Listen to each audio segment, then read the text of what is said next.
Hello friends, my name is Dipak. আজি মই আপোনালোকৰ বহুত ইম্পৰ্টেন্স কথা শেয়াৰ কৰিবলৈ গৈ আছো। গতিকে ভিডিওটো স্কিপ নকৰাকৈ সম্পূৰ্ণকৈ চাব। কাৰণ এই ভিডিওত কোনো ধৰণৰ কন্টেন্ট ক্ৰিয়েট কৰি বা কৰবাৰ পৰা পঢ়ি ভিডিওটো বনোৱা নাই। টোটালি ৰিয়েল লাইফ এক্সপেৰিয়েন্স আপোনালোকলৈ শেয়াৰ কৰিব বিচাৰি আছো।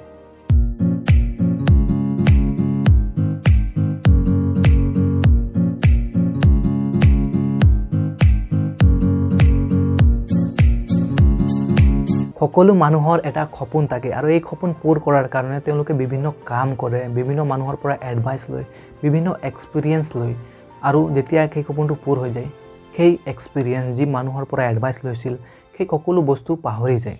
ঠিক তেনেদৰে মই যেতিয়া ইউটিউবৰ পৰা বহুতখিনি নলেজ, এক্সপেৰিয়েন্স, কনফিডেন্স লৈছিলোঁ আৰু এটা সৰু জব পোৱাৰ পিছত মই পাহৰি গৈছোঁ ইউটিউব।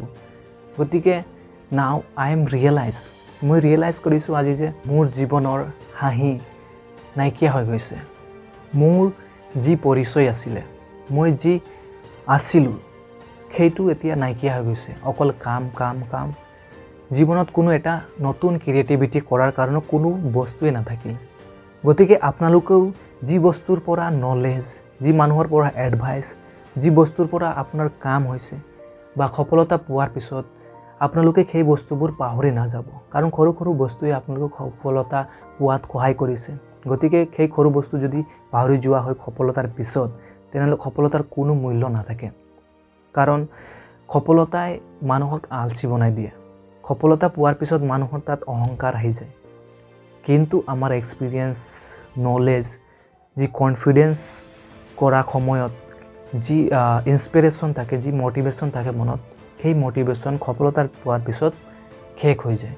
গতিকে নিজৰ জীৱনত সদায় কনফিডেন্স, মটিভেশ্যন, ইনস্পিৰেশ্যন থাকিব আছে, তেনেহ'লে সফলতাৰ পোৱাৰ পিছতো আমি সৰু সৰু বস্তুবোৰ কৰি গৈ থাকিব লাগে আৰু সেই বস্তুবোৰক নিজৰ হবি হিচাপে ৰাখিব লাগে আৰু সদায় সেই বস্তু অনুসৰণ কৰি গৈ থাকিব লাগে।